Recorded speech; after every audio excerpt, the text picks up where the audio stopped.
The thunder of hooves shook the ground so violently that Olivia Vance thought the earth itself might split open beneath her feet.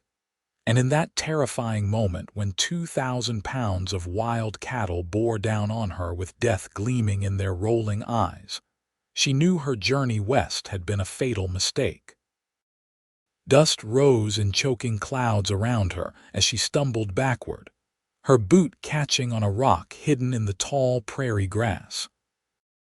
The herd was less than 50 yards away now, close enough that she could see the foam dripping from their mouths, could hear the desperate bellowing of animals driven mad by some unseen terror. She had wandered too far from the wagon train during their midday rest, drawn by the promise of wildflowers she wanted to sketch in her journal. And now those same flowers would likely mark her grave. Her arms windmilled as she tried to keep her balance, but gravity and terror conspired against her. She hit the ground hard, the impact driving the air from her lungs in a painful gasp. Through the curtain of her dark hair that had fallen loose from its pins, she watched the cattle surge closer, a living wall of horn and hide that would trample her into nothing more than a memory.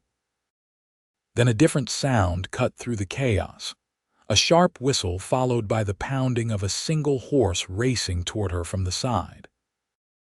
Olivia barely had time to process what was happening before strong hands grabbed her around the waist, and she was yanked upward with such force that her stomach lurched. The world spun dizzyingly as she found herself hauled across the front of a saddle, pressed against a solid chest while the horse beneath them wheeled sharply away from the Stampede. The cowboy's arm was iron around her middle, holding her so tightly she could barely breathe, but she was grateful for it because the horse was moving at a speed that made her certain she would fly off if not for that grip. She squeezed her eyes shut and pressed her face against the rough fabric of his shirt, feeling the pounding of his heart matching the frantic rhythm of her own. The roar of the Stampede began to fade as they put distance between themselves and the herd. The cowboy guided his horse up a rocky outcropping, the animal's hooves scrabbling for purchase on the stone until they reached a ledge high enough to be safe.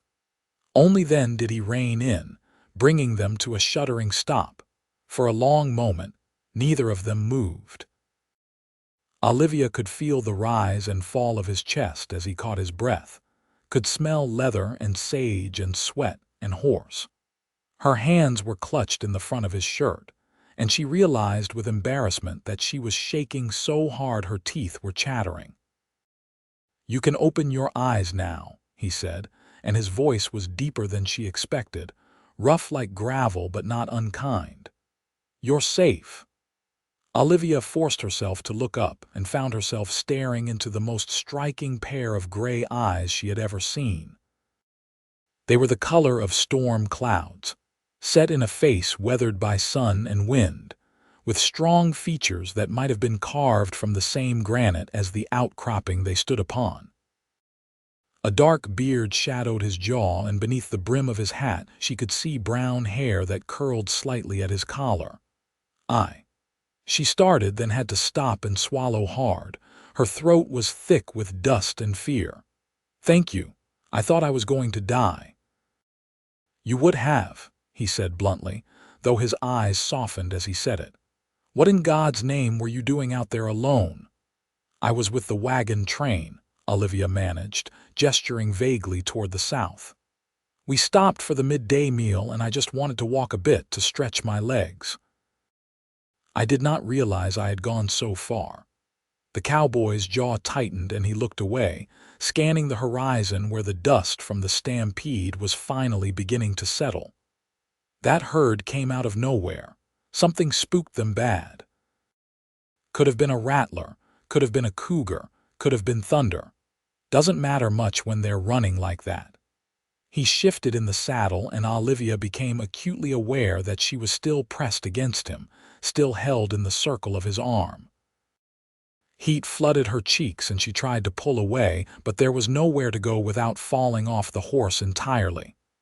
"Easy," he said, and there was a hint of amusement in his voice now. "Let me get down first, then I will help you down." He swung his leg over the horse's neck in a smooth motion and dropped to the ground, then reached up to grasp her waist. His hands nearly spanned it, and he lifted her down as easily as if she weighed nothing at all. When her feet touched solid ground, her knees buckled. The cowboy caught her before she fell, one hand on her elbow and the other on her shoulder. "Whoa there. The fear catches up with you after, doesn't it?" Olivia nodded, not trusting herself to speak. She concentrated on breathing, on forcing her legs to remember how to hold her weight. After a moment, the worst of the shaking passed and she was able to stand on her own. "Thank you," she said again, meeting his eyes. "You saved my life. I do not even know your name." "Quentin Chambers," he said, touching the brim of his hat in a gesture that was somehow both casual and courtly. "I run cattle with my brothers about 10 miles north of here." "Olivia Vance," she replied. "I'm traveling with my uncle's wagon train heading to California." Something flickered across Quentin's face when she mentioned California, there and gone so quickly she might have imagined it. "Long journey," was all he said. "Yes." Olivia brushed ineffectually at her skirts, which were covered in dust and grass stains. Her hair hung in a tangled mess around her shoulders, pins scattered somewhere in the prairie grass. She must look like a madwoman. "My uncle is a merchant. He says there is opportunity out west for those willing to work for it." "Your uncle is right about that," Quentin said. He was watching her with an intensity that made her feel self-conscious, as if he was trying to puzzle something out. "Though it's hard country, not always kind to newcomers." "I am beginning to understand that," Olivia said dryly, which earned her a quick flash of a smile that transformed his stern face into something approaching handsome. The smile faded as quickly as it had appeared, and Quentin looked back toward the distant line of wagons. "We should get you back before they miss you and come looking. Last thing anybody needs is more people wandering around with spooked cattle in the area." He offered his hand to help her mount, and Olivia hesitated only a moment before taking it. His palm was calloused and warm, the hand of someone who worked hard for his living.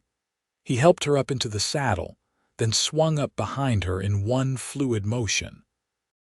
This time, when his arm came around her waist to grasp the reins, she was prepared for it, though no less aware of the solid presence of him at her back. The ride to the wagon train was accomplished in silence. Olivia found herself hyper-aware of everything: the sway of the horse beneath them, the creak of leather, the way Quentin's breath stirred the loose hair at her temple. She had been courted before, back in St. Louis, by perfectly respectable young men with soft hands and softer prospects. None of them had ever made her feel this strange combination of safety and electricity, as if the very air around her had become charged with possibility. When they crested a small rise, and the wagon train came into view, Olivia felt an unexpected pang of disappointment. The journey had been all too brief. Her uncle saw them approaching and came running, his face red with exertion and worry. "Olivia, where have you been? We have been searching everywhere." "I am sorry, Uncle Thomas," Olivia said as Quentin brought his horse to a stop beside the lead wagon. "I walked too far and got caught in a stampede. Mr. Chambers here saved my life." Thomas Vance looked up at Quentin with the assessing gaze of a merchant sizing up a business partner. Whatever he saw seemed to satisfy him, because he nodded and extended his hand. "Thomas Vance." "I am in your debt, sir, Quentin Chambers," Quentin said, shaking the offered hand. "Just glad I was in the right place at the right time. Your niece should rest. She had quite a scare." He helped Olivia down, his hands lingering at her waist a fraction longer than strictly necessary, or perhaps that was only her imagination. When she looked up at him, his gray eyes were unreadable beneath the shadow of his hat brim. "Thank you again," she said softly. "I will not forget what you did for me." Something in his expression shifted, became almost pained. "Take care of yourself, Miss Vance. California is a long way off." He touched his hat to her, nodded to her uncle, and turned his horse away. Olivia watched him ride off across the prairie, his figure growing smaller against the vast expanse of grass and sky, and felt something twist in her chest that she could not quite name. Her uncle's hand on her shoulder brought her back to herself. "Come, let us get you cleaned up and rested. We will be moving on in an hour." That night, as the wagon train made camp and the sun painted the western sky in shades of gold and crimson, Olivia sat by the fire and tried to sketch in her journal. But her fingers seemed to have a will of their own, and instead of the wildflowers she had originally gone looking for, she found herself drawing the sharp planes of a weathered face, the determined set of a bearded jaw, and a pair of eyes that seemed to see straight through to her soul. She was so absorbed in her work that she did not notice when her uncle sat down beside her until he spoke. "That is very good. Is that the cowboy who saved you?" Olivia snapped the journal shut, heat flooding her face. "I was just trying to remember what he looked like, so I could thank him properly if we ever meet again." Thomas smiled, the expression both knowing and sad. "We move on tomorrow, Olivia. The chances of seeing him again are slim to none." "I know," she said, but that night as she lay in her bedroll beneath the canvas of her uncle's wagon, listening to the sounds of the camp settling in for sleep, she found herself thinking not of California and new beginnings, but of storm-gray eyes and strong hands and the moment when death had been replaced by an entirely different kind of breathlessness. 3 days later, the wagon train pulled into Lead, South Dakota, for resupply. The town was rough and new, built on the hopes of those who had come seeking gold and stayed to eke out whatever living they could from the unforgiving land. Buildings of raw lumber lined a main street that was more dust than road, and everywhere Olivia looked she saw evidence of a place still defining itself, still deciding what it would become. Her uncle went to negotiate for supplies, while Olivia and the other women took the opportunity to stretch their legs and browse the few shops that offered goods beyond mining equipment and whiskey. Olivia was admiring a bolt of blue calico in the general store when the proprietor, a weathered woman with kind eyes, struck up a conversation. "Passing through or staying?" the woman asked. "Passing through," Olivia replied. "We are heading to California." "Ah, California. Everyone is always heading to California these days." The woman smiled.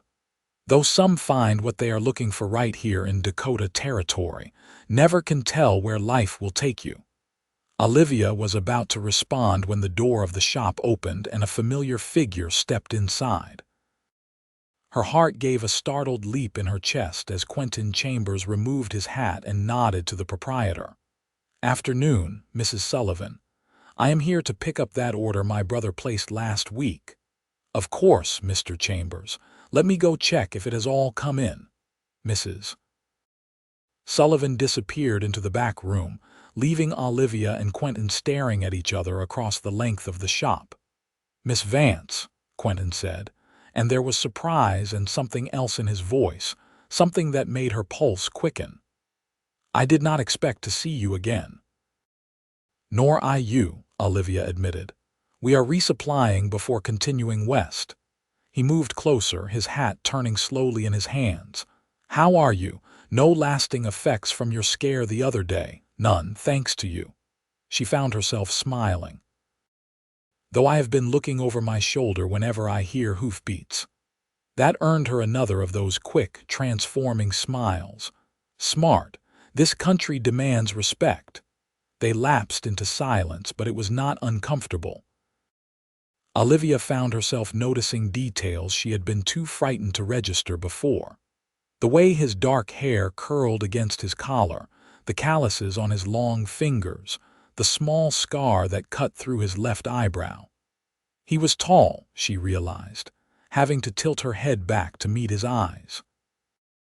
"Mr. Chambers," she said impulsively, "would you allow me to buy you a cup of coffee? As thanks for saving my life. I noticed a restaurant across the street." Something flickered in those gray eyes, there and gone. "That is kind of you, Miss Vance, but not necessary. I was only doing what any decent man would do." "Perhaps," Olivia said, surprising herself with her boldness. "But it was you who did it, and I would like to express my gratitude properly." For a moment she thought he would refuse, and she felt her cheeks begin to burn with embarrassment at her forwardness. But then he nodded slowly. "A cup of coffee would be welcome, thank you, Mrs. Sullivan returned with a wrapped package which Quentin paid for and arranged to have delivered to his wagon. Then he offered Olivia his arm with old-fashioned courtesy and escorted her across the dusty street to the small restaurant that served as the town's gathering place. They settled at a corner table and ordered coffee, which arrived in thick ceramic mugs along with a plate of fresh biscuits that the proprietor insisted they try. For a few minutes, they occupied themselves with the rituals of adding cream and sugar, breaking open the warm biscuits, spreading them with butter that melted into golden pools. "This is good," Olivia said, gesturing at the biscuit. "I have been eating trail food for so long I had almost forgotten what fresh bread tastes like." "How long have you been traveling?" Quentin asked. 6 weeks. We left St. Louis in early April." She sipped her coffee, enjoying the rich bitterness of it. "My uncle says we are making good time, that if all goes well we should reach California by early autumn." Quentin's expression shuddered slightly at the mention of California again, and Olivia found herself wondering at it. "That is a long journey still ahead of you," he said carefully. "The worst parts are yet to come. The mountains, the desert." "I know," Olivia said, "but my uncle has hired experienced guides and we have a good company. I try not to think too much about what lies ahead." "Wise," Quentin said. He turned his coffee mug in a slow circle on the table. "What waits for you in California?" "A new life," Olivia said. "My uncle plans to open a store in Sacramento. He has promised me a position managing the accounts and helping with the customers. It is more independence than I could hope for back in St. Louis." "What about family, parents?" Olivia's throat tightened. "My mother died when I was 12. My father passed 2 years ago, fever. My uncle is all I have left." "I am sorry," Quentin said, and the simple sincerity in his voice made her eyes prick with unexpected tears. "That is hard. What about you?" she asked, wanting to shift the focus away from her losses. "You mentioned brothers." His face brightened slightly. "2 of them. Jacob is the oldest, then me, then Samuel. We run a cattle operation about 10 miles northeast of here. Small outfit, but we are building it up, hoping to have one of the premier herds in the territory within 5 years. "That sounds like challenging work," Olivia said. "It is," Quentin admitted, "especially with just the 3 of us. We have been talking about hiring on some help, but good ranch hands are hard to find and we can barely afford them anyway. Most men would rather chase gold than chase cattle." "But not you, not me," he agreed. "I like the work. I like knowing that what I build stays built, that the work of my hands creates something lasting. Gold runs out. Mines go dry. But land endures, and cattle on good land will sustain a man and his family for generations." There was passion in his voice when he spoke of his work, and Olivia found herself leaning forward, captivated. "It sounds like you have found your calling." "I suppose I have," Quentin said. He met her eyes across the table. "Though I will admit it is a lonely life sometimes. The ranch is isolated and we work from sunup to sundown most days. Not much time for anything else. No wife waiting at home to make your supper," Olivia asked, then immediately wished she could snatch the words back. It was far too forward a question, but Quentin did not seem offended. If anything, his expression turned wistful. No wife. Though I will not lie and say I have not thought about it. A man gets tired of his own cooking and his brother's company after a while. That sounds like a practical reason to marry, Olivia said lightly, trying to cover her discomfort at her own boldness. Maybe, Quentin said, but I would want more than that. I would want someone who chose this life with open eyes, who wanted to build something alongside me, not someone who would spend all her days mourning whatever comforts she left behind. He paused. I would want partnership, respect, maybe even love if I was lucky enough to find it. The intensity in his eyes when he said it made Olivia's breath catch. She had the strangest feeling that he was not speaking hypothetically, that he was trying to tell her something important. That sounds like a fine basis for a marriage, she managed. They sat in silence for a moment, and then Quentin seemed to shake himself. Forgive me, I do not usually speak so freely to strangers.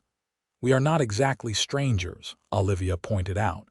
You saved my life. I think that creates a bond of sorts. Perhaps it does, Quentin agreed softly. They finished their coffee and Quentin insisted on paying despite Olivia's protests. As they emerged back onto the street, Olivia saw her uncle waving to her from beside their wagon. I have to go, she said reluctantly. Thank you for the company, Mr. Chambers. Quentin, he said. Please. After sharing coffee, surely we can dispense with formality.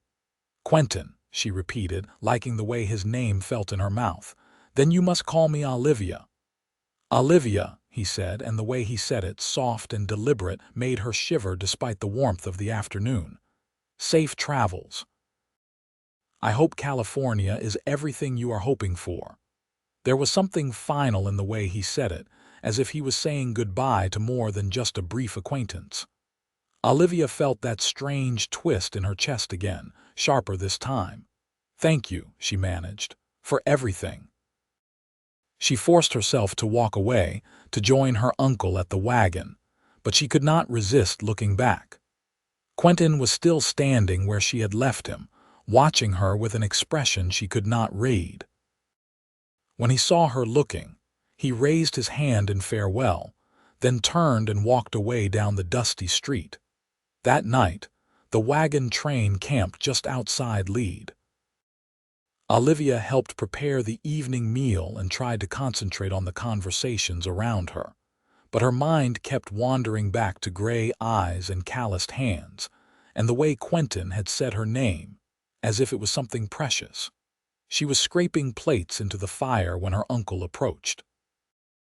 That cowboy from the store today, that was the same one who saved you, was it not? Yes, Olivia said. We happened to meet while I was shopping. He seems like a good man, Thomas said carefully. Hardworking, honest. I suppose he is, Olivia said, trying to sound casual. Though I barely know him. No, I suppose not, her uncle agreed, but there was a thoughtful look in his eyes that made Olivia nervous. Still, it was kind of him to share coffee with you. Not every man would take the time. Olivia did not know what to say to that, so she said nothing.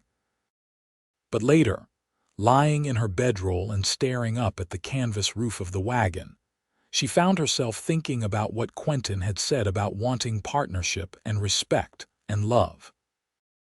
Found herself wondering what it would be like to build a life in this wild country, to wake each morning to the sight of endless sky and grass rather than the crowded streets of a California city. The thought should have been frightening. Instead, it filled her with a strange sense of longing that she did not entirely understand. The next morning dawned clear and bright, perfect weather for traveling. The wagon train prepared to move out, and Olivia was helping secure the load in her uncle's wagon when she heard the sound of a horse approaching at a gallop.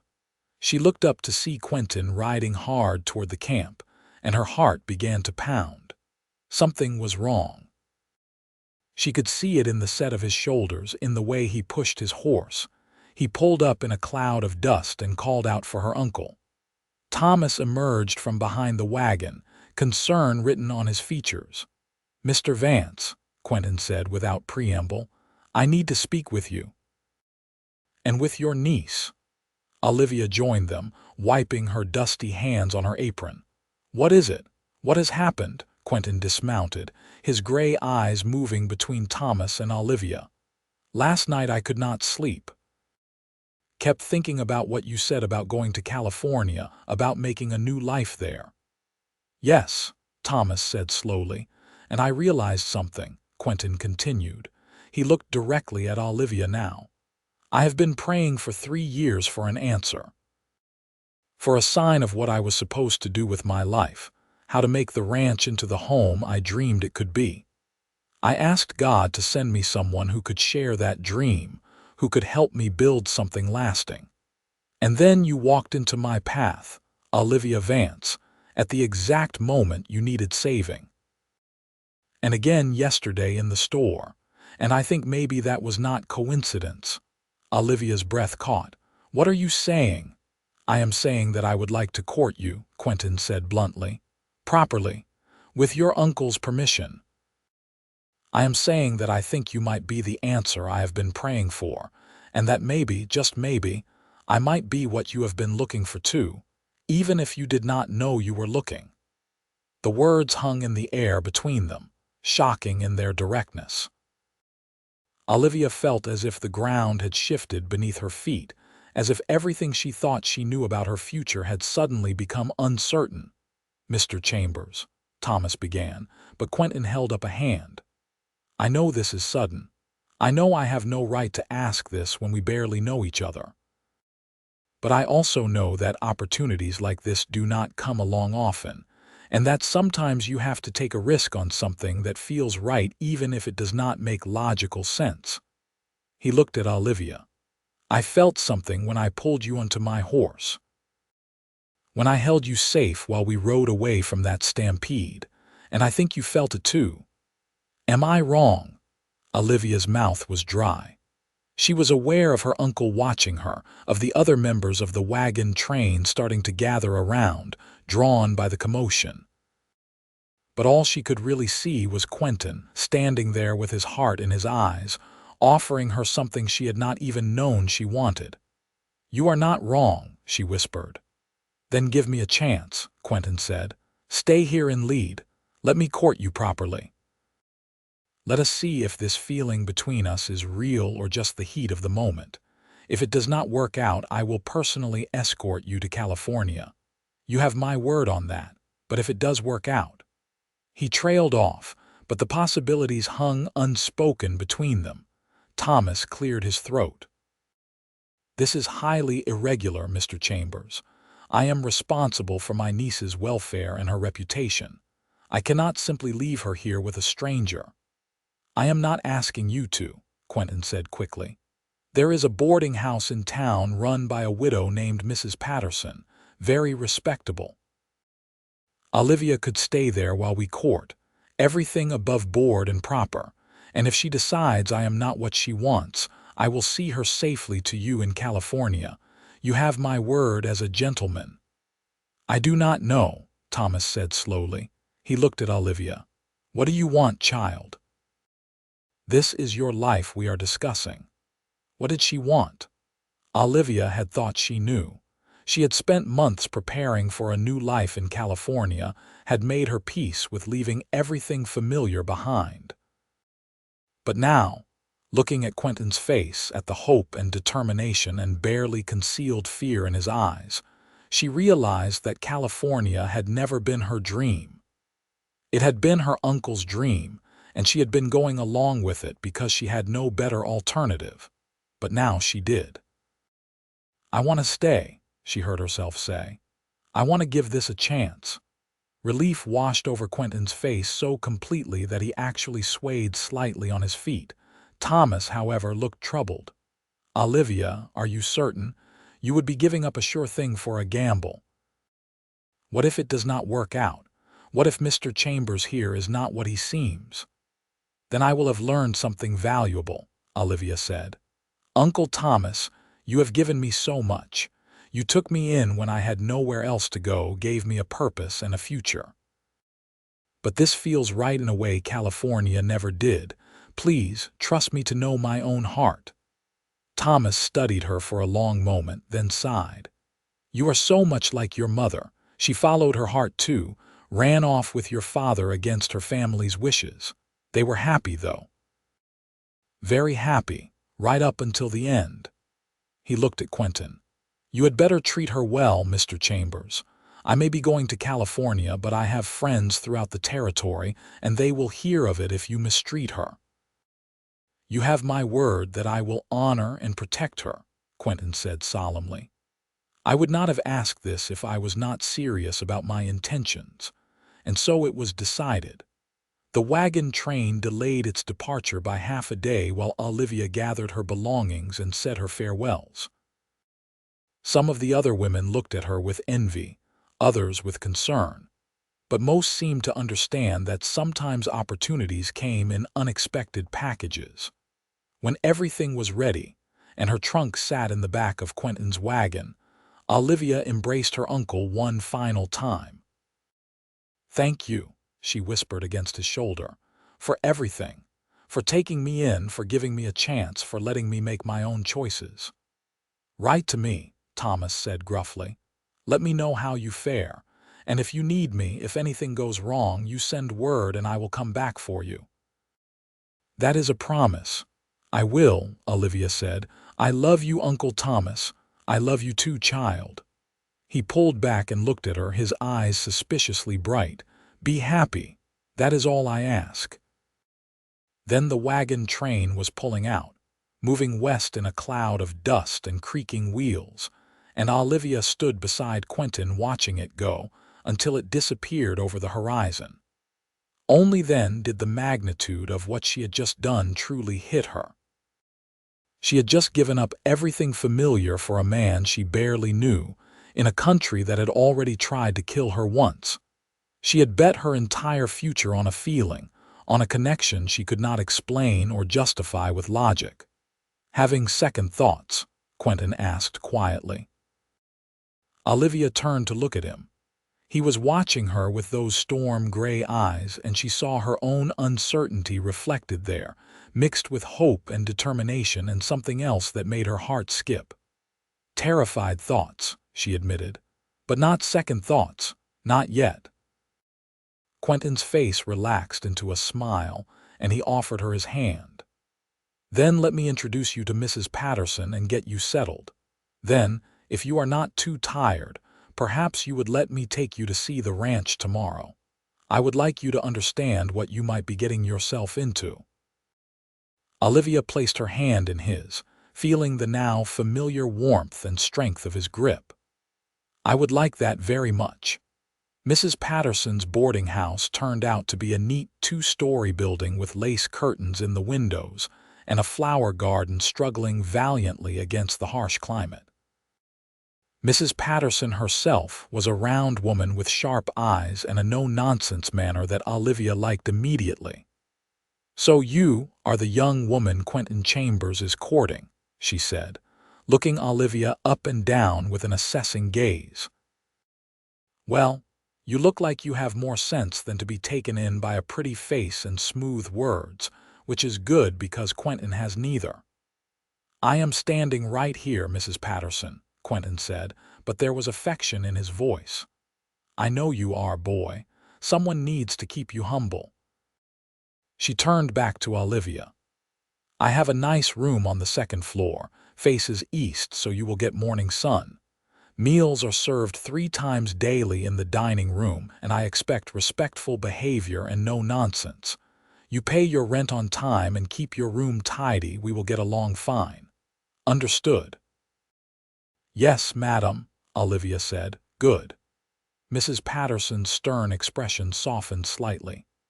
Quentin is a good man, one of the best I know, but you take your time deciding if he is the right man for you. No need to rush into anything. Over the next few weeks, Olivia began to understand the rhythm of life in Lead and the surrounding territory. Quentin called on her every day, always respectful of propriety, always conscious of Mrs. Patterson's watchful eye.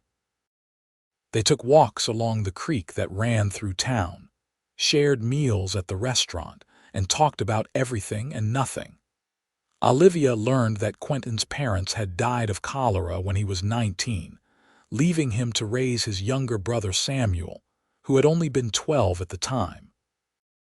She learned that he had a scar on his left shoulder from a broken bone that had not healed properly after he was thrown from a horse.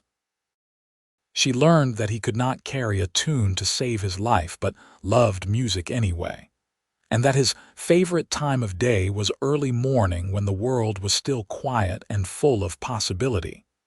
In turn, she told him about growing up in St.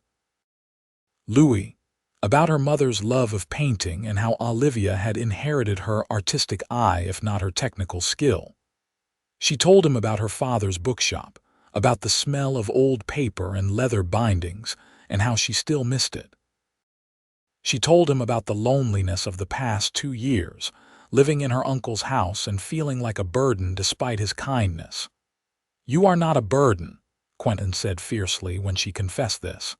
They were sitting by the creek, their boots dangling over the edge of the bank. "You could never be a burden. Anyone who makes you feel that way is a fool. My uncle never made me feel that way," Olivia said quickly. "He was always kind. It was more that I felt useless, like I was just existing rather than living." "And now?" Quentin asked. Olivia considered this. In the weeks since she had stayed in Lead, she had helped Mrs. Patterson with her bookkeeping, had volunteered to teach reading to some of the children in town, had sketched the surrounding landscape until her journal was nearly full. She felt useful in a way she had not in years. "Now I feel like I am building something," she said slowly. "Like I have a purpose again." "Good," Quentin said simply, and the warmth in his eyes made her feel like she was glowing from within. True to his word, Quentin took her to see the ranch. They rode out early one Saturday morning, Olivia on a gentle mare that Quentin had borrowed from a neighbor. The ride took about 2 hours, through open prairie that seemed to stretch forever in all directions. The ranch, when they finally reached it, was modest but well kept. A sturdy house built of logs and stone sat in a small valley, with a barn and several outbuildings nearby. Cattle grazed in the distance, and Olivia could see the glint of water that indicated a stream or pond. Quentin's brothers came out to meet them. Jacob was older than Quentin by 3 years, with the same dark hair but blue eyes instead of gray. He had a serious demeanor and a firm handshake. Samuel was 22, tall and lanky, with an easy smile and a manner that immediately put Olivia at ease. "So you are the woman who has had Quentin riding into town every day like a lovesick calf," Samuel said with a grin, earning himself a glare from Quentin. "Behave," Jacob said mildly. "It is nice to meet you, Miss Vance. Quentin has told us a great deal about you." "All good things, I hope," Olivia said. "Mostly," Samuel said, then yelped as Quentin cuffed him lightly on the back of the head. They spent the day touring the ranch, and Olivia found herself charmed by what she saw. The house was simple but comfortable, with a large main room that served as kitchen and living area, and 2 smaller bedrooms. The barn was well organized, the equipment maintained with obvious care. The cattle were healthy, the land was good, and everywhere she looked she saw evidence of hard work and careful planning. "We have been building this for 5 years," Quentin explained as they stood on a rise overlooking the valley. "Started with almost nothing, just a few head of cattle and more ambition than sense. But we have grown steadily. Another few years and we will be one of the larger operations in the territory." "It is impressive," Olivia said honestly. "You should be proud of what you have accomplished." "I am," Quentin said, "but it is also incomplete. This was always meant to be a family operation, not just 3 brothers working themselves to exhaustion. It needs. He trailed off, but Olivia understood what he was not saying. It needed women. It needed wives and children and the warmth of family to make it a true home rather than just a place to work and sleep. "Tell me what you see when you look at this place," Quentin said quietly. Olivia was quiet for a moment, really looking. "I see potential," she finally said. "I see a garden behind the house where vegetables could grow. I see curtains in the windows and flowers in boxes. I see children playing in the yard and horses in the paddock and maybe chickens pecking around the barn. I see a life, Quentin, a good life, for people willing to work for it." When she looked at him, his eyes were suspiciously bright. "That is exactly what I see," he said roughly. "That is exactly what I have been praying for." The ride back to town was quiet, both of them lost in their own thoughts. But when Quentin helped Olivia down from her horse at Mrs. Patterson's boarding house, his hands lingered at her waist. "Thank you for coming today," he said. "I know it was not much to see, but I wanted you to understand what I am offering, what our life together could be like if you chose it." "I am glad you showed me," Olivia said. She placed her hand over his where it rested on her waist. "It helped me understand what you are building out there, what we could build together." "We," Quentin repeated, and there was such hope in that single word that Olivia felt her heart turn over. "We," she confirmed softly. Quentin's smile was like the sun breaking through storm clouds. He raised her hand to his lips and pressed a kiss to her knuckles, his eyes never leaving hers. "I will see you tomorrow," Olivia agreed. As the weeks turned into months, Olivia found herself falling more deeply in love with both the land and the man. Quentin courted her with a patience and dedication that both frustrated and delighted her. He brought her wildflowers that he had ridden miles to find. He carved her a small wooden box to hold her drawing pencils. He taught her to ride better, spending hours in the saddle beside her until she felt confident enough to gallop across the open prairie. And he talked to her, really talked, about his dreams and fears and hopes for the future. About wanting to build something that would last, that would matter. About the loneliness of the past few years and the relief of finally finding someone who understood. Olivia found herself opening up in return, sharing parts of herself she had kept locked away for years. Her grief over her parents' deaths, her fear that she would never find a place where she truly belonged, her secret worry that she was too independent, too opinionated, too much for any man to want. "You are not too much," Quentin said fiercely when she confessed this fear one evening as they sat on Mrs. Patterson's porch watching the sunset. "You are exactly right. You are strong and smart and brave, and any man who wants less than that is a fool." "You are biased," Olivia said, but she was smiling. "Absolutely," Quentin agreed, "but that does not make it less true." He reached over and took her hand, threading his fingers through hers. They sat like that as the sky darkened and the stars began to emerge, and Olivia thought that she had never been so perfectly content in all her life. It was Jacob who precipitated the next stage of their relationship. He rode into town one afternoon in late July and asked to speak with both Quentin and Olivia. They met at the restaurant and Jacob got straight to the point. "I am getting married," he announced. Quentin nearly choked on his coffee. "You are what? Getting married?" Jacob repeated calmly. "To Mary Thornton. You remember her, Quentin.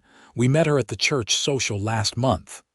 "I remember," Quentin said slowly, "but that was only a few weeks ago. This seems sudden," says the man who asked a woman he had known for one day to let him court her, Jacob pointed out with a rare smile.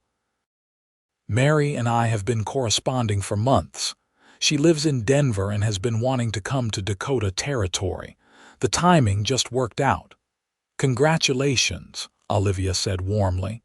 "When is the wedding?" "Next month," Jacob said, "which brings me to my point. Mary will be moving into the ranch house with me.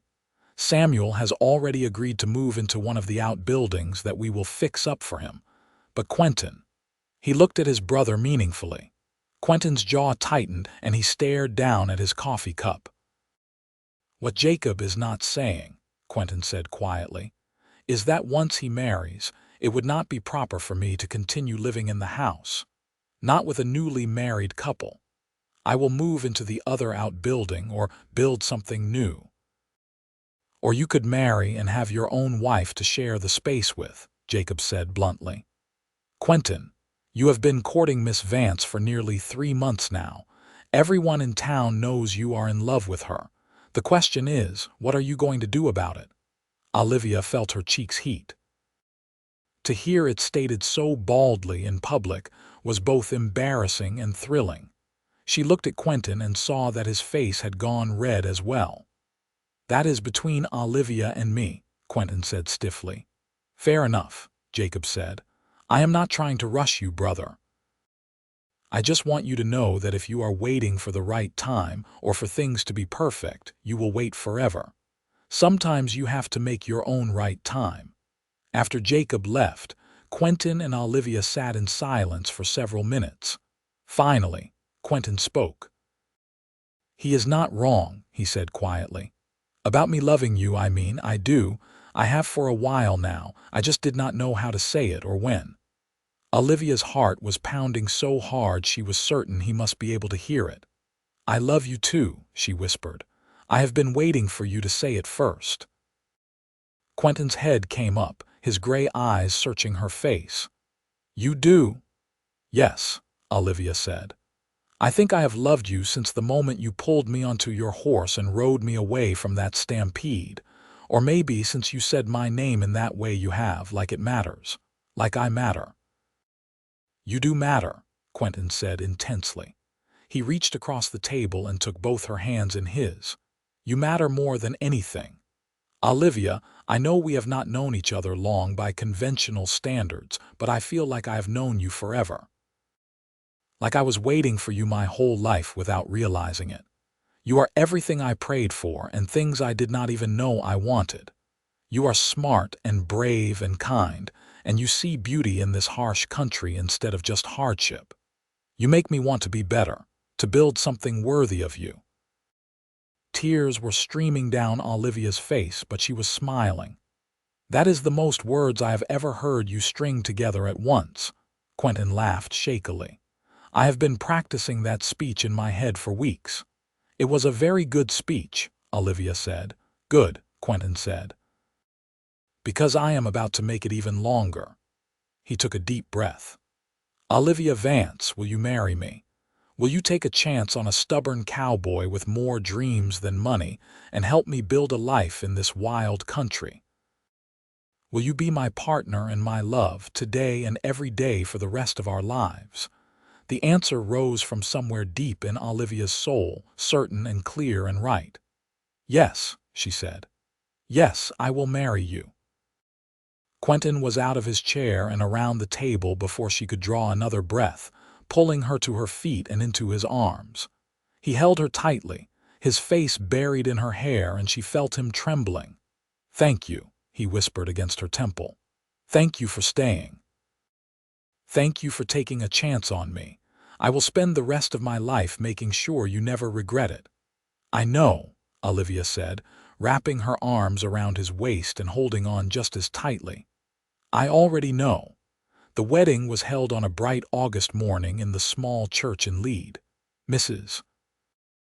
Patterson helped Olivia sew a dress of cream-colored muslin with lace at the collar and cuffs. Quentin wore a new suit that made him look uncomfortable but handsome. Jacob stood up as his best man, and Mrs. Patterson served as Olivia's witness. The ceremony was simple and brief, the words traditional but no less meaningful for it. When the Reverend pronounced them man and wife and told Quentin he could kiss his bride, Olivia felt the last pieces of her old life fall away, replaced by the promise of everything that was to come. The kiss was soft and sweet and full of barely restrained emotion. When they broke apart, Quentin rested his forehead against hers for a moment. "I love you, Mrs. Chambers," he whispered. "I love you too, Mr. Chambers," she whispered back. The townspeople had organized a celebration at the restaurant, with food and music and dancing that lasted well into the evening. Olivia met more people in those few hours than she had in the previous 3 months combined, and every one of them seemed genuinely happy for the newly married couple. As the sun was setting, Quentin pulled her aside. "Ready to go home?" he asked. "Home." The word sent a shiver through her that had nothing to do with fear and everything to do with anticipation. "Yes," she said. "I am ready." They rode out to the ranch in the soft twilight, Olivia seated in front of Quentin on his horse just as she had been that first terrifying day. But this time, there was no fear, only joy and excitement and the solid warmth of her husband's arms around her. The ranch house glowed with lamplight as they approached. Jacob and his new wife Mary had moved into town for the night to give Quentin and Olivia privacy, and Samuel was staying with a friend. The house was theirs alone. Quentin helped her down from the horse and then swept her up into his arms without warning, carrying her across the threshold in the traditional way. Olivia laughed and wrapped her arms around his neck, pressing a kiss to his bearded jaw. "Welcome home, wife," Quentin said as he set her gently on her feet inside the house. The main room was clean and neat, with fresh flowers on the table and the good dishes set out. Someone, probably Mary, had prepared supper for them and left it warming on the stove. But neither of them was hungry for food. Quentin cupped Olivia's face in his hands and kissed her with a passion they had both been holding in check during their courtship. She responded eagerly, her fingers tangling in his hair, her body pressing against his. They broke apart only when the need for air became desperate. Quentin's eyes were dark with desire, but there was tenderness there too and a question. "I have never."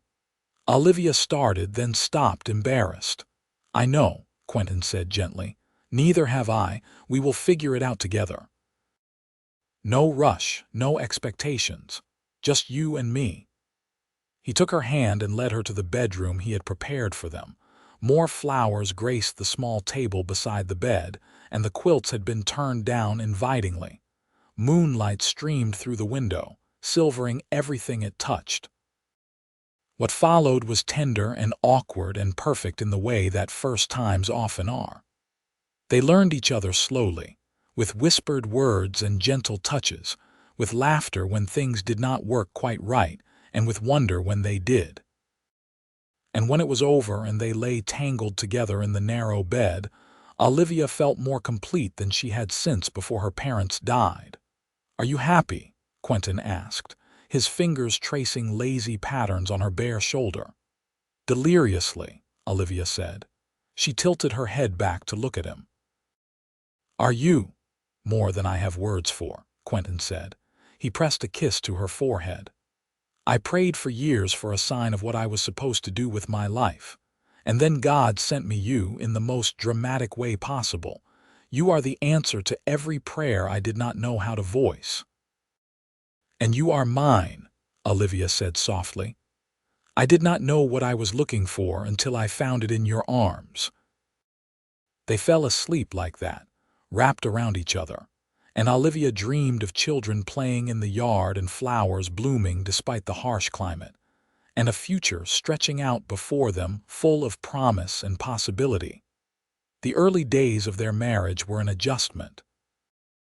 Olivia had to learn the rhythms of ranch life, the endless cycle of work that came with raising cattle. She learned to cook on the temperamental stove, to preserve vegetables from the garden she planted behind the house, to mend clothes and harnesses, and anything else that needed fixing. But she also brought her own strengths to the partnership. She took over the ranch accounts, organizing them with a precision that made Quentin shake his head in admiration. She rode out with him sometimes to check on the cattle, her drawing pencils always in her saddlebag so she could sketch the landscape.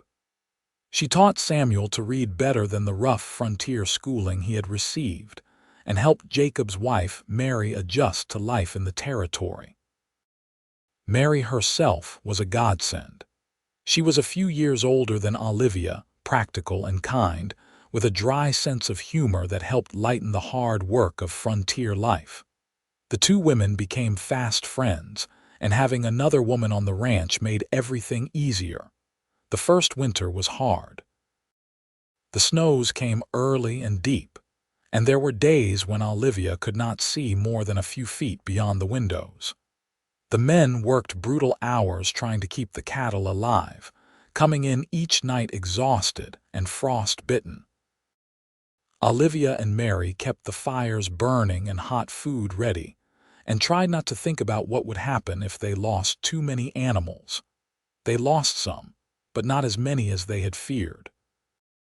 And when spring finally came, when the snow melted and the prairie burst into bloom, Olivia felt like they had all passed some sort of test. It was in early April, nearly a year after she had met Quentin, that Olivia realized she was pregnant. She waited a few weeks to be certain, wanting to be sure before she told anyone.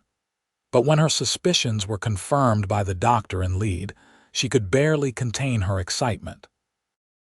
She chose to tell Quentin at their favorite spot by the creek, where they had spent so many evenings talking during their courtship. They rode out together on a warm Sunday afternoon, and when they were seated side by side on the bank, Olivia took his hand. "I have something to tell you," she said. "You sound serious," Quentin said, concern flickering across his face. "Is something wrong?" "No," Olivia said quickly. "Nothing is wrong. Everything is right. More right than I could have hoped." She took a deep breath. "Quentin, I am going to have a baby. We are going to have a baby." The expression on his face went through several rapid changes: shock, disbelief, and then pure joy. "A baby," he repeated. "We are having a baby." "Yes," Olivia said, laughing at his stunned expression. "In late autumn, the doctor thinks. Are you happy?" "Happy." Quentin pulled her into his arms so tightly she squeaked in protest. "I am beyond happy. I am terrified and thrilled and so grateful I could burst. A baby, our baby." He pulled back just far enough to kiss her, long and deep and full of promise. When they finally broke apart, he kept his hands on her face, his thumbs stroking her cheekbones. "Thank you," he said. "Thank you for this gift, for everything. You have made my life complete in ways I did not know were possible." "You did the same for me," Olivia said. "From the moment you rode in and saved me from that stampede, you have been my salvation, my home, my heart." The pregnancy progressed smoothly. Olivia continued to help around the ranch as much as she could, though Quentin and the others insisted she rest more than she wanted to. Mary was a constant source of advice and support, having given birth to her own daughter the previous year. As summer turned to autumn, and Olivia's belly grew round with their child, she found herself thinking often about how much her life had changed in such a short time. If someone had told her 2 years ago that she would be living on a ranch in Dakota territory, married to a cowboy and expecting his child, she would have thought them mad. But now she could not imagine any other life. This harsh, beautiful country had become home in a way Louis never had. The work was hard and the winters were brutal, and there were times when she missed the conveniences of city life.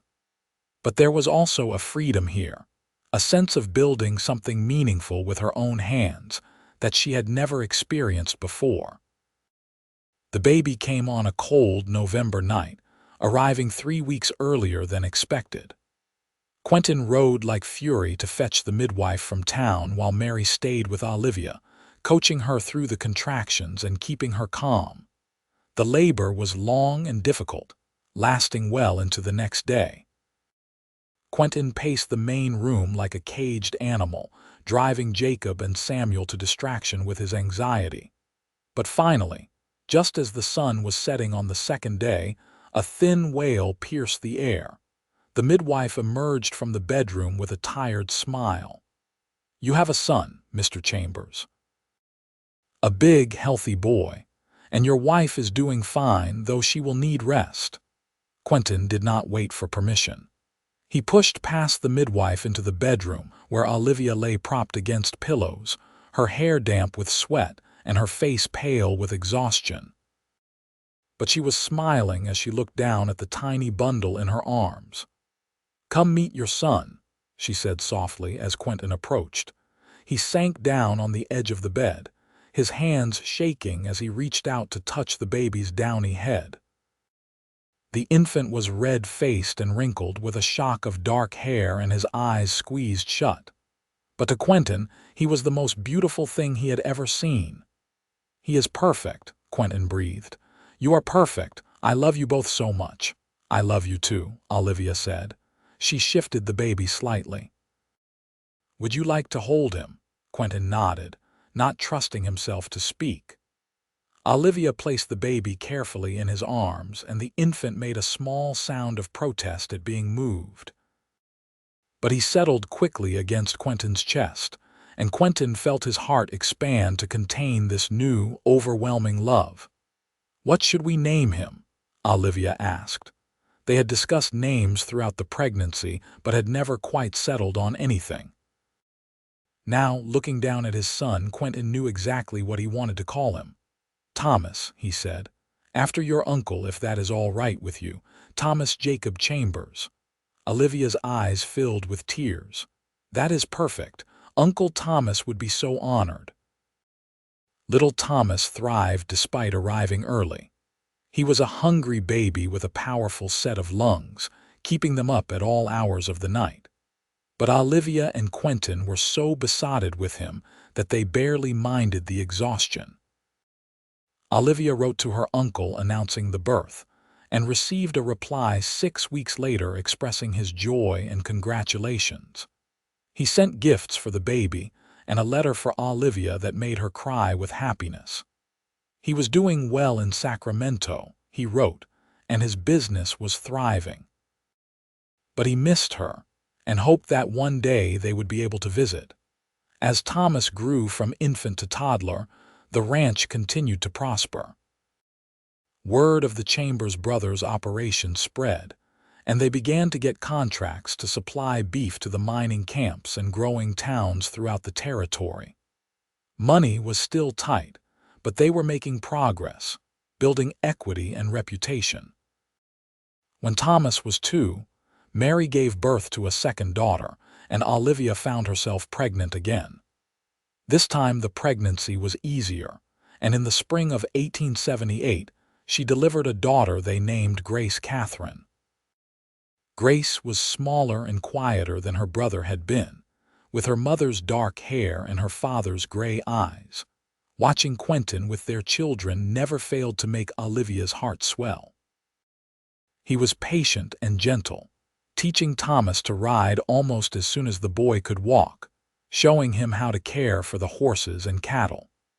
He sang Grace to sleep with off-key lullabies that made Olivia smile, and spent his rare free moments building toys for them from scraps of wood. The years passed in a blur of work and joy, and the occasional crisis. There was the summer of drought in 1879 when they thought they might lose everything, saved only by a late-season rain that brought the prairie back to life. There was the winter of 1880 when Samuel nearly died of pneumonia, and they all took turns nursing him back to health. There was the joy of seeing Jacob's oldest daughter take her first steps, of watching Thomas start school and lead, of Grace learning to ride. Through it all, Olivia and Quentin's love for each other only grew stronger. They still made time to ride out to the creek on Sunday afternoons when they could, to talk and dream and remember the strange way they had come together. They still shared the bedroom in the ranch house that had been theirs on their wedding night, though they had expanded it slightly to give themselves more room. In the spring of 1881, Olivia realized she was pregnant for a third time. She was 32 now, and this pregnancy was harder than the previous two. She tired easily and suffered from persistent nausea. But when their second daughter, Hope Elizabeth, arrived in late autumn, Olivia felt only gratitude that she had been given the chance to bring another life into the world. By this time, the ranch had become one of the most successful operations in the territory. They had hired on several ranch hands to help with the work and had built additional buildings to house them. Jacob and Mary had moved into their own house on the property, and Samuel had finally married a school teacher from Lead named Rebecca.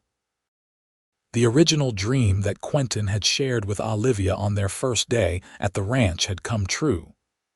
There were children playing in the yard, flowers in window boxes, chickens pecking around the barn. The house had been expanded to include more bedrooms, and Olivia's garden now produced enough vegetables to feed not just their family but several others. One evening in late summer of 1883, Olivia and Quentin sat on the porch watching the sunset while their children played nearby.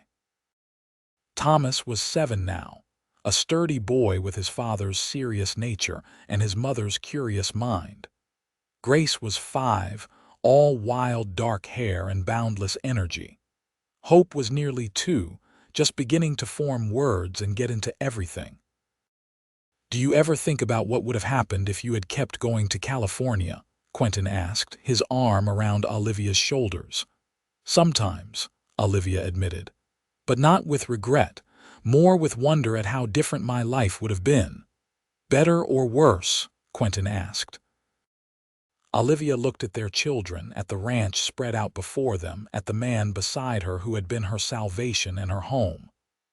"Not better," she said firmly. "Maybe easier in some ways, but not better. This is where I was meant to be, with you, building this life together." "I prayed for you," Quentin said softly. "For years I prayed for someone to share this dream with, and then you appeared right when I needed to save you, right when you needed to be saved." "We saved each other," Olivia said. She turned to kiss him, soft and lingering. "You gave me purpose and belonging. You gave me love and partnership and these beautiful children. You gave me everything I did not know I was looking for." "As you did for me," Quentin said. He pulled her closer. "You were the answer to my prayers, Olivia Chambers. The answer to every question I did not know how to ask." They sat in comfortable silence as the sun dipped below the horizon, painting the sky in shades of gold and crimson. In the yard, Thomas was teaching Grace to throw a rope, while Hope toddled after them on uncertain legs. The cattle lowed softly in the distance, and smoke curled from the chimneys of the houses scattered across the ranch. It was not an easy life. The winters were still brutal, the work still endless, the dangers of frontier living still present.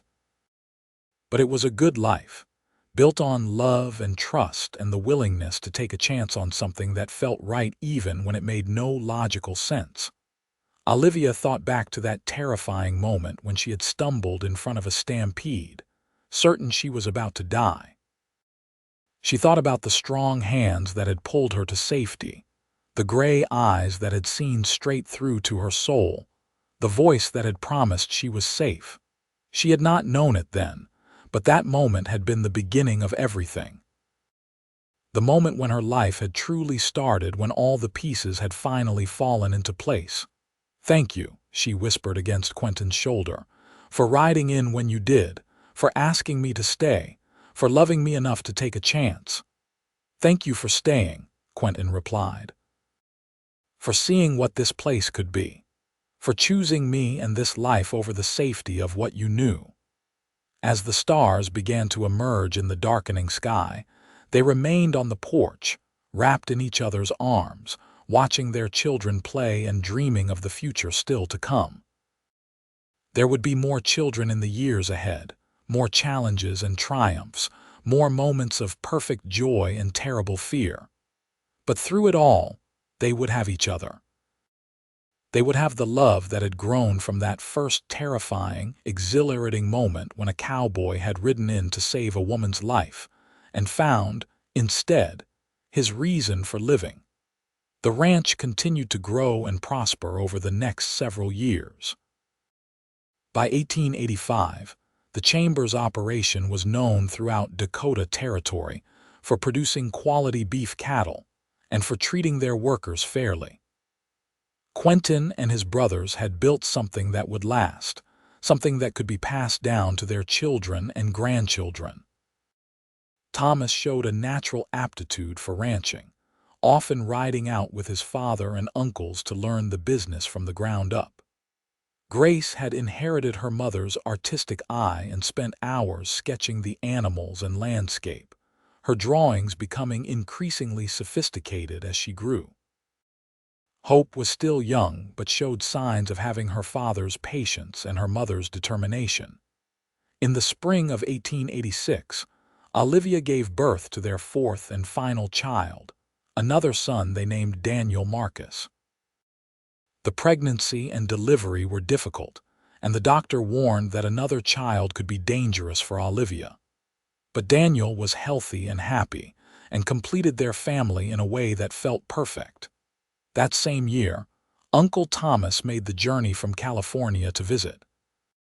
He was older now, his hair completely gray, but his eyes were still sharp and his embrace was warm when he finally saw Olivia again after 7 years apart. "Look at you," he said, holding her at arm's length and studying her. "You are exactly where you are supposed to be. I can see it in your face." "I am," Olivia agreed. "Come, meet your grandnephews and grandnieces, and my husband properly this time."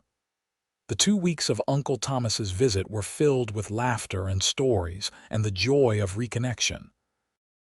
Thomas regaled the children with tales of California and showed Quentin the respect of one businessman to another. When it came time for him to leave, he pulled Olivia aside. "I was wrong to doubt your choice," he said.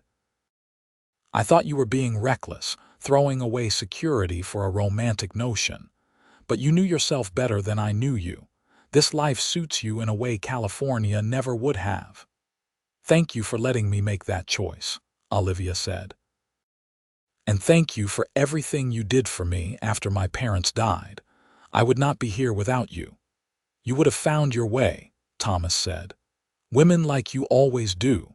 You are like your mother in that way, strong and determined and willing to follow your heart even when it is terrifying." After he left, Olivia found herself thinking about choices and chances and the strange way fate worked. If the wagon train had passed through a different part of the territory, if the stampede had happened an hour earlier or later, if Quentin had been working in a different part of the ranch that day, they would never have met. Her life would have taken an entirely different path. But they had met, and she had made the choice to stay, and everything that had come after flowed from that single decision. It was humbling to think how much could hinge on one moment, one choice, one leap of faith. As the children grew, the ranch became even more of a family enterprise.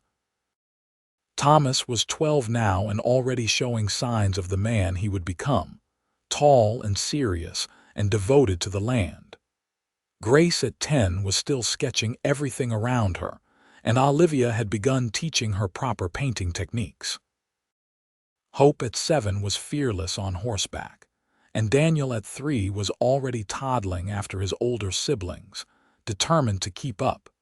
Quentin's hair was beginning to show threads of silver at the temples, and Olivia knew she had her own share of gray hidden in her dark hair. They were not the young people who had taken a chance on each other all those years ago, but their love had only deepened with time and shared experience.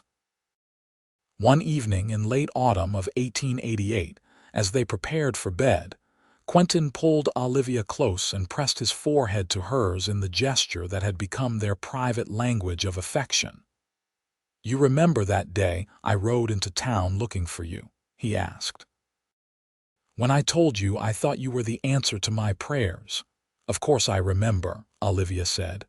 "I thought you were either the bravest or the craziest man I had ever met." "Maybe both," Quentin agreed with a smile. "But I was right, was I not?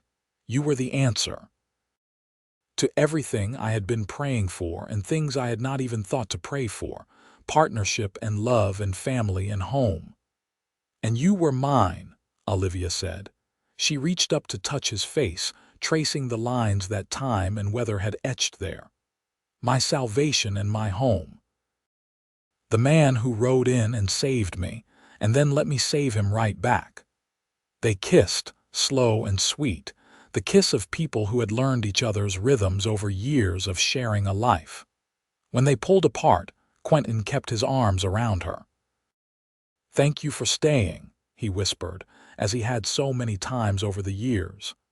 "Thank you for choosing this life, for choosing me." "Thank you for asking," Olivia replied, also as she had so many times. "Thank you for seeing me and wanting me and loving me exactly as I am." The years continued to pass, marked by the rhythms of ranch life and the milestones of their growing children. Thomas married at 20 and brought his wife to live on the ranch, beginning the next generation. Grace's paintings began to sell in Lead and other towns, bringing in additional income and earning her a reputation. Hope became one of the finest riders in the territory, and Daniel showed signs of having his father's head for business. Quentin and Olivia grew older together, their hair turning from dark to gray, their hands becoming gnarled from years of hard work. But their love never wavered, never dimmed. If anything, it grew stronger, tempered by the fires of shared struggle and sweetened by the joy of watching their family flourish.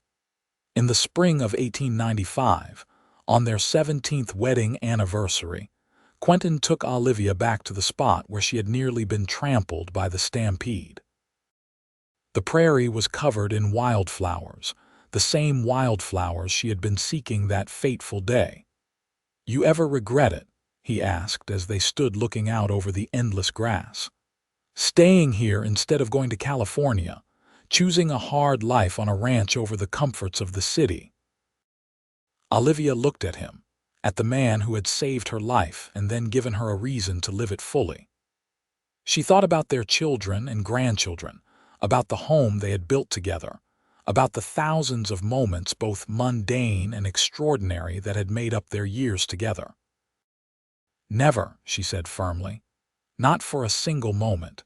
This was always where I was meant to be, with you, building this life together."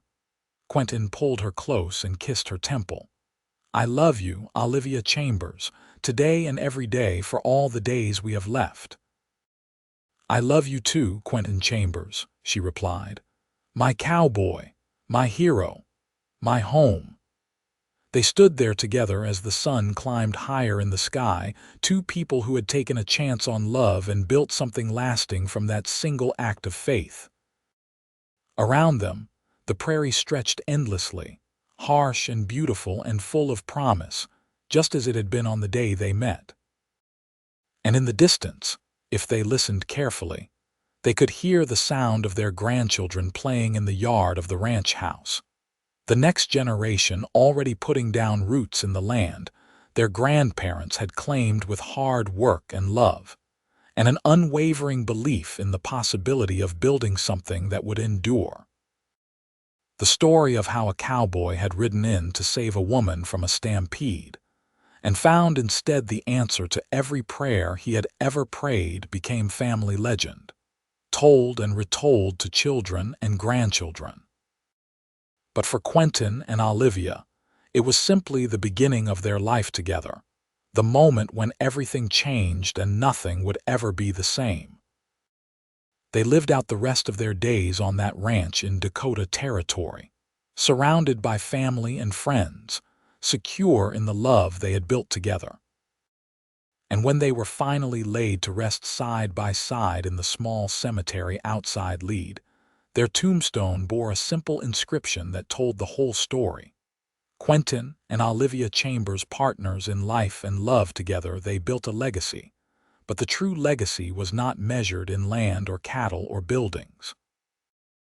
It was measured in the lives they had touched, the family they had created, and the enduring example of what it meant to take a chance on love and trust, that sometimes the answer to our prayers comes in the most unexpected ways, at the most unexpected times, delivered by the most unexpected people.